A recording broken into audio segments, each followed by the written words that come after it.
Saudara-saudara sekalian, pada hari ini akan saya sampaikan kuliah mengenai jasa-jasa perbankan. Jasa-jasa perbankan ini adalah sebuah pelayanan yang dilakukan oleh dunia perbankan kepada masyarakat ataupun kepada nasabahnya. Di sini sebagaimana pernah saya kemukakan di depan bahwa bank ini adalah sebuah alat atau sarana dari negara untuk menggerakkan ekonomi negara.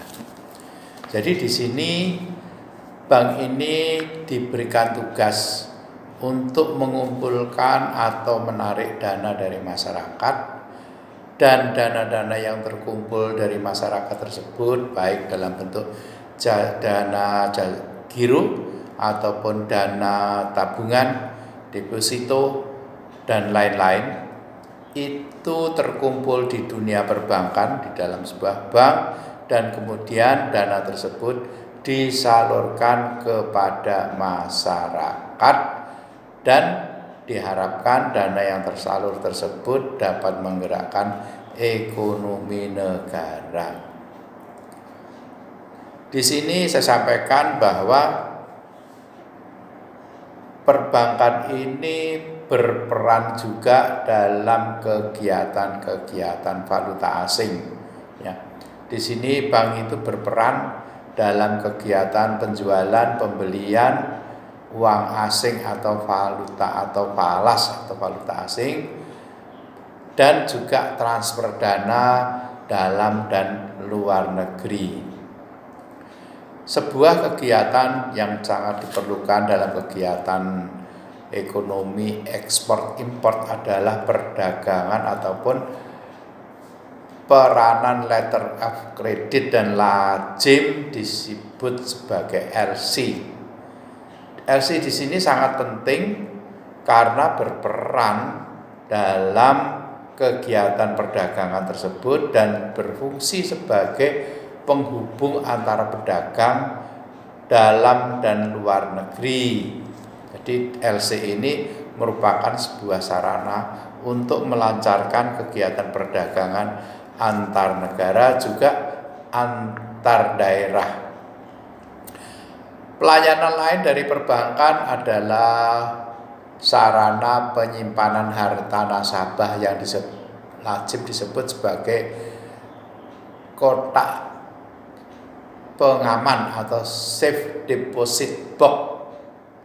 Ini adalah sebuah kotak yang disediakan oleh bank dan diyakini dia bebas banjir, bebas api, dan bebas dari semua ancaman-ancaman kerusakan. Dan di situ pemegang safe deposit ini menitipkan barang tersebut kepada bank. Juga di dalam pasar modal, dunia perbankan juga terlibat dalam kegiatan pasar modal, yang mana pasar modal di sini sebagai bank kustodian.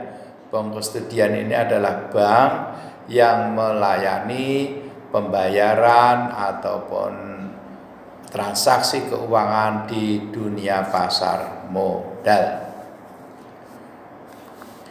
Di sini akan saya sampaikan secara rinci, yakni jenis pelayanan perbankan. Jadi jenis-jenis pelayanan perbankan ini ada transfer dana, ada inkaso, ada bank garansi, safe deposit box, kartu kredit, perdagangan valuta asing atau falas, lalu kegiatan kustodian, lalu kegiatan letter of credit dalam transaksi perdagangan dalam dan luar negeri, dan kegiatan-kegiatan lainnya.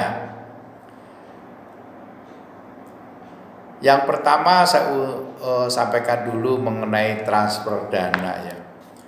Pada zaman belum perbankan merambah sampai perdesaan atau kecamatan, dulu kalau kita ini akan mengirimkan uang kepada keluarga ataupun kenalan ataupun anak yang baru belajar di luar kota, maka dulu sistem pengiriman uang adalah memakai post vessel. Post vessel itu melalui jasa kantor pos. Jadi peran kantor pos itu sangat besar dalam kegiatan perbankan, dalam kegiatan transfer dana antar daerah. Jadi dengan peran kantor pos tersebut, pengiriman uang antar daerah itu bisa dilaksanakan dengan lancar. Sebelumnya para pengirim dana perlu ke kantor pos untuk mengirimkan dana, dan si penerima dana ini juga perlu ke kantor kecamatan untuk memperoleh stempel pengesahan bahwa penerima post vessel tersebut ada benar, bahwa sesuai dengan yang tertera pada nama di post vessel. Jadi penerima post vessel itu perlu mendapatkan stempel pengesahan dari pemerintah daerah, di sini adalah kecamatan. Dan kemudian setelah mendapat stempel pengesahan dari kantor kecamatan, wesel tersebut dibawa ke kantor pos untuk dicairkan oleh si penerima. Dalam proses birokrasi yang panjang tersebut, kadangkala terjadi pemalsuan tanda tangan dari penerima yang tidak berhak. Jadi si penerima yang berhak ini tidak pernah merasa menerima uang, dan uang tersebut rupanya dicairkan oleh seseorang yang memakai tanda pengenal yang palsu.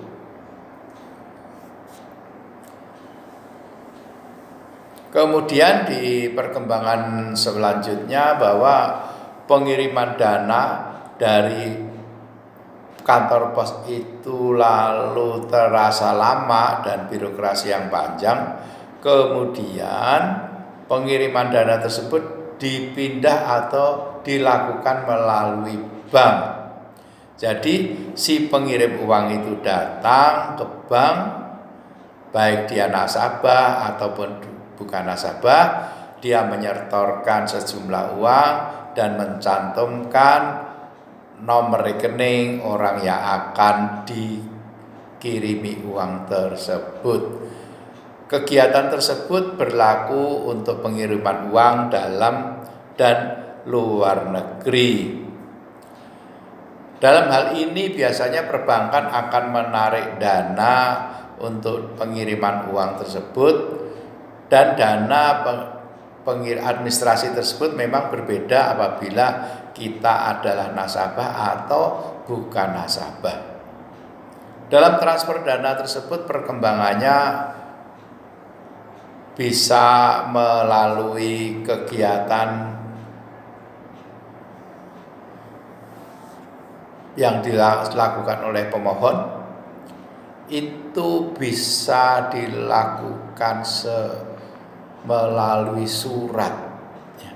Tetapi perbankan kalau melalui surat ini terhitung agak lama, karena surat itu akan dilakukan atau dikirim sesuai aturan yang berlaku, umpamanya melalui jasa kurir ataupun melalui pos. Kemudian muncullah adanya telegram atau telek. Jadi pengiriman uang itu antar kota itu dikirimkan melalui telek atau telegram, dan di sini kegiatan tersebut adalah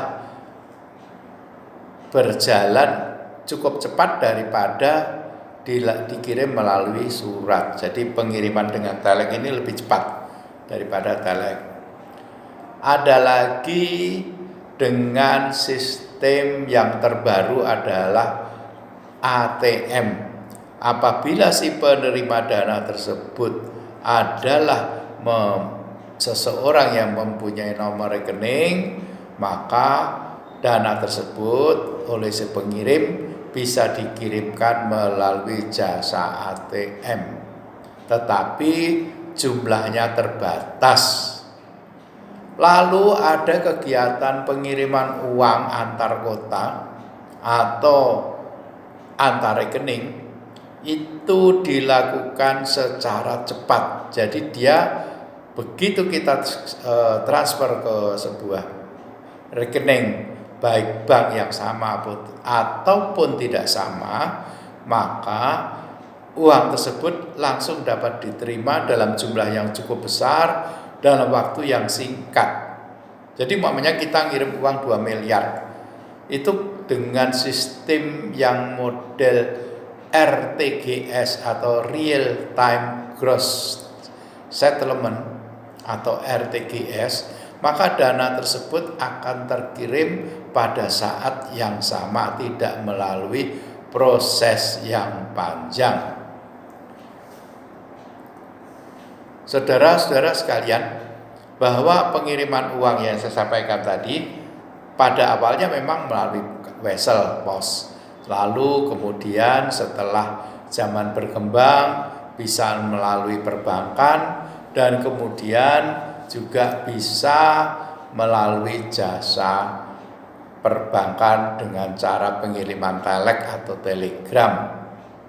Dengan perkembangan zaman, pengiriman uang antar rekening itu bisa melalui ATM, dan kalau jumlahnya besar dia melalui pelayanan RTGS Real Time Gross Settlement.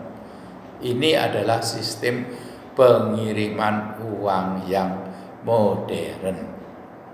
Saudara-saudara sekalian, bahwa sebuah pelayanan perbankan lainnya adalah inkaso, ya. Inkaso ini adalah sebuah layanan perbankan untuk penagihan pembayaran atas surat atau dokumen berharga kepada pihak ketiga di tempat atau kota lain di dalam negeri.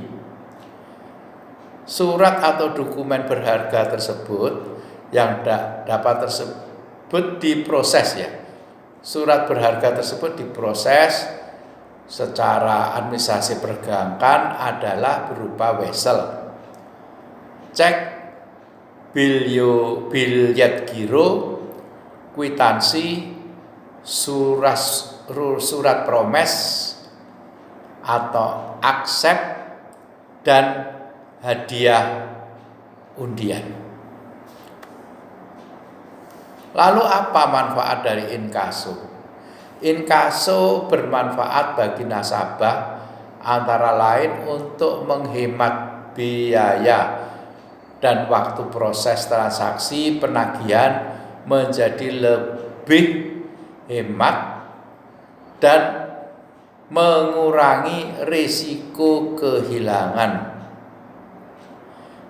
Dalam inkaso ini nasabah tidak perlu menagih kepada debitur, jadi ada pihak lain yang akan menagih kepada debitur tersebut.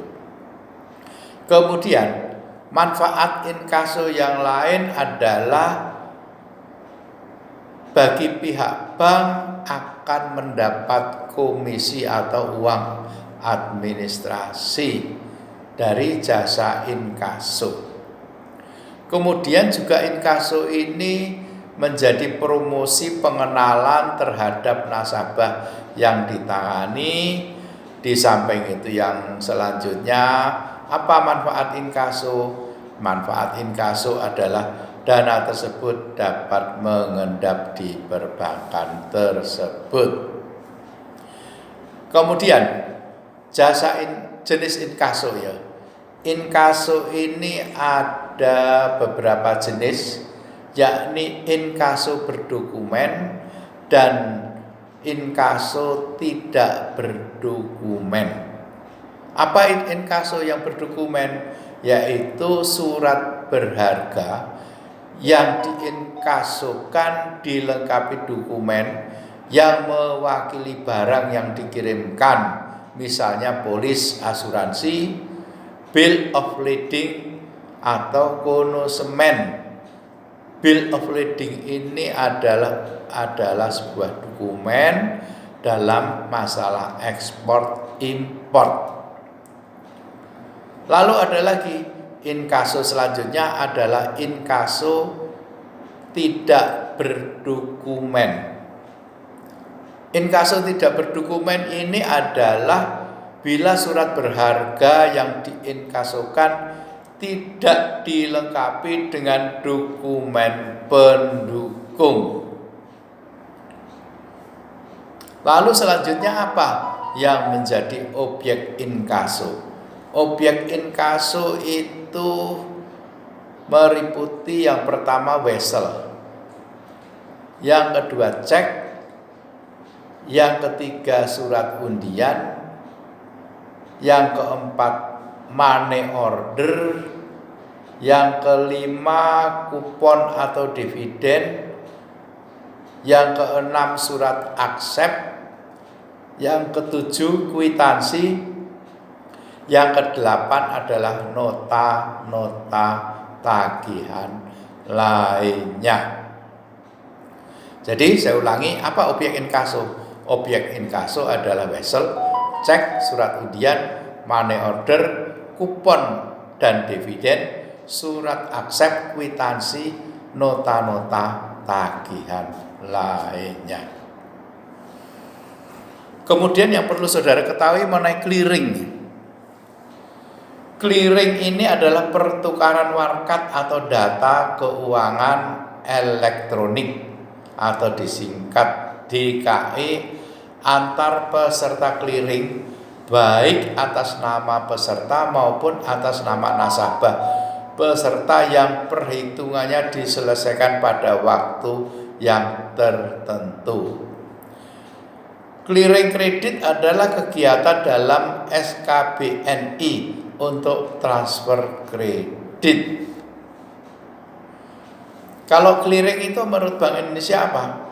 Clearing adalah pertukaran warkat atau data keuangan elektronik atau DKE antar peserta clearing, baik atas nama peserta maupun atas nama nasabah peserta yang perhitungannya diselesaikan pada waktu tertentu. Apa manfaat dari clearing? Clearing adalah memperlancar pelayanan nasabah, memperlancar pembayaran giral di masyarakat. Jadi saudara-saudara, sebuah pengalaman bagi saudara. Jadi umpamanya saudara itu menerima sebuah cek dari orang atau dari perusahaan tertentu. Kalau seandainya saudara mencairkan dana tersebut langsung pada bank tersebut, umpamanya saudara adalah menerima cek dari Bank Mandiri, lalu kemudian saudara datang ke Bank Mandiri untuk mencairkan sambil membawa KTP saudara sebagai tanda bukti pengesahannya, maka Bank Mandiri tersebut setelah buka data dari penerbit cek tersebut akan segera mengetahui bahwa pemberi cek kepada saudara itu ada atau masih ada dananya. Apabila tidak ada, maka saudara harus menghubungi pemberi cek tersebut yang menyampaikan bahwa data dari perbankan bahwa pemberi cek tersebut ternyata dananya tidak cukup. Sebuah catatan lagi yang perlu saudara ketahui bahwasanya apabila saudara menerima cek dari Bank Mandiri, kemudian saudara akan mencairkan di bank lain, umpamanya di Bank BCA, karena saudara mempunyai rekening di Bank BCA umpamanya. Maka karena perbedaan perbankan BCA dan Mandiri adalah berlainan bank, maka Bank BCA tentu akan mengecek dana dari penerbit cek tersebut. Tetapi tidak bisa langsung, maka pengecekannya harus melalui clearing ke Bank Indonesia. Biasanya kalau saudara akan mencairkan sebuah cek di bank yang lain, maka diharapkan agar dapat saudara lakukan sebelum jam istirahat. Karena apabila saudara sampaikan setelah lewat jam istirahat siang, kemungkinan bank BCA atau bank yang saudara akan cairkan cek saudara tersebut akan kesulitan untuk memperoleh data dari Bank Mandiri tersebut. Jadi prosesnya saudara datang ke Bank BCA dan menunjukkan cek Bank Mandiri. Setelah itu Bank BCA akan mengirimkan data clearing tersebut kepada Bank Indonesia untuk clearing, ya, untuk clearing apakah dana di Bank Mandiri terhadap penerbit cek tersebut cukup, dan ini memakan waktu. Nah, inilah yang dinamakan clearing. Memang ada risikonya apabila ternyata setelah dicek clearing melalui Bank Indonesia, ternyata orang tersebut dananya tidak cukup, maka akan memberi catatan yang buruk kepada nasabah Bank Mandiri yang menerbitkan cek tersebut, karena telah diketahui oleh Bank Indonesia bahwa dia telah mengirimkan atau menerbitkan cek yang kosong. Selanjutnya, siapakah pelaksana clearing? Pelaksana clearing adalah Bank Indonesia, kantor wilayah Bank Indonesia di seluruh Indonesia, atau apabila di wilayah tersebut tidak didapat Bank Indonesia, maka Bank Indonesia dapat menugaskan sebuah bank untuk sebagai pelaksana clearing. Tentunya bahwa bank tersebut telah memenuhi persyaratan-persyaratan yang ditetapkan oleh Bank Indonesia. Saya ulangi lagi, sebuah pelajaran praktis bagi saudara, bahwa apabila kita menerima sebuah cek, maka bank yang kita datangi akan mengecek kesediaan dana dari penerbit cek tersebut. Bila dana tidak cukup, maka cek akan ditolak pencairannya. Dan bila cek tersebut diterbitkan oleh bank yang lain, maka bank penerima cek akan mengadakan clearing ke Bank Indonesia untuk mengecek kesediaan dana penerbit cek tersebut. Dan ini memakan waktu, sebaiknya diajukan sebelum jam istirahat.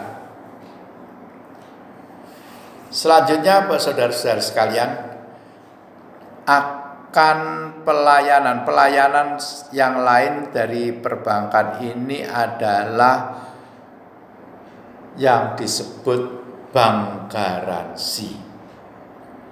Bank garansi itu apa ya?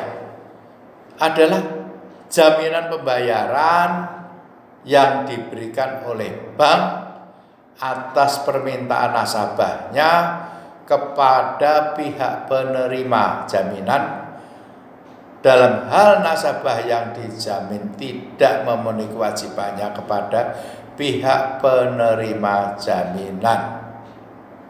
Jadi jaminan bank garansi ini adalah jaminan pembayaran yang diberikan oleh bank atas permintaan nasabahnya kepada pihak penerima jaminan dalam hal nasabah yang dijamin tidak memenuhi kewajibannya kepada pihak penerima jaminan. Kemudian garansi dalam bentuk warkat yang diterbitkan oleh bank ini mengakibatkan kewajiban membayar terhadap pihak yang menerima garansi atau beneficiary, dan apabila pihak yang menjamin cedera janji atau wan prestasi. Jadi garansi ini dalam bentuk warkat, ya. Dalam bentuk warkat yang diterbitkan oleh bank yang membuat kewajiban untuk membayar terhadap pihak yang menerima garansi atau beneficiary. Apabila pihak yang menjamin cedera janji atau wan prestasi. Jenis-jenis bank garansi adalah tender atau bid bond dan performance bond. Lalu siapa yang terlibat dalam bank garansi? Yang terlibat adalah penjamin, terjamin, dan penerima jaminan. Kemudian adapun perubahan bank garansi tersebut mencakup yang A, perubahan nilai atau atau perubahan jangka waktu dan juga perubahan syarat dan ketentuan lainnya. Jadi perubahan bank garansi ini mencakup perubahan nilai, perubahan waktu, dan perubahan syarat dan ketentuan lainnya.